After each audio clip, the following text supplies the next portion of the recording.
अतिथि परमो धर्म। एक बार एक राजा वेश बदलकर रात में नगर का भ्रमण कर रहा था। अचानक वर्षा होने लगी। उसने एक मकान का दरवाजा खटखटाया। अंदर जाकर राजा ने गृहस्वामी से कहा, मैं कई दिनों से भूखा हूँ। भूख के मारे मेरे प्राण निकल रहे हैं। जो कुछ हो मुझे तुरंत खाने को दे दो। गृहस्वामी स्वयं अपनी पत्नी व बच्चों सहित 3 दिनों से भूखा था। घर में अन्न का एक दाना न था। बड़े धर्म संकट में पड़ गया।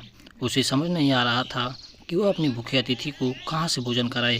तभी उसके मन में एक विचार आया। वह घर से बाहर निकला और घर के सामने एक दुकान से 2 मुट्ठी चावल चुरा लाया।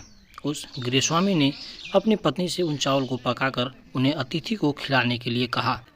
अगले दिन दुकानदार ने राजा से पड़ोसी की शिकायत की और कहा कि उसने दुकान से चावल चुराए हैं। राजा ने तत्काल उस व्यक्ति को बुलवाया और चावलों की चोरी के बारे में पूछा। उस व्यक्ति ने अपना अपराध स्वीकार करते हुए बीती रात की पूरी घटना सुना दी। हाथ जोड़कर कहा, महाराज, मेरा स्वयं का परिवार 3 दिन से भूखा था। मैंने अपने लिए चोरी नहीं की और न ही कभी करता, चाहे प्राण निकल जाते, परंतु आधी रात में घर पर आए अतिथि को भूखा नहीं देख सकता था। राजा यह सुनकर बड़ा दुखी हुआ।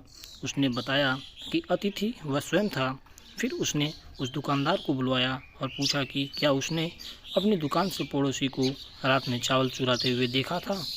दुकानदार के हाँ कहने पर राजा ने कहा, इस घटना के लिए प्रथम दोषी मैं स्वयं हूँ। दूसरा दोषी दुकानदार है, जिसने रात में पड़ोसी को चावल चुराते देख लिया, परंतु 3 दिन तक पड़ोसी को परिवार सहित भूखा रहते नहीं देखा। इसने अपना पड़ोस धर्म नहीं निभाया।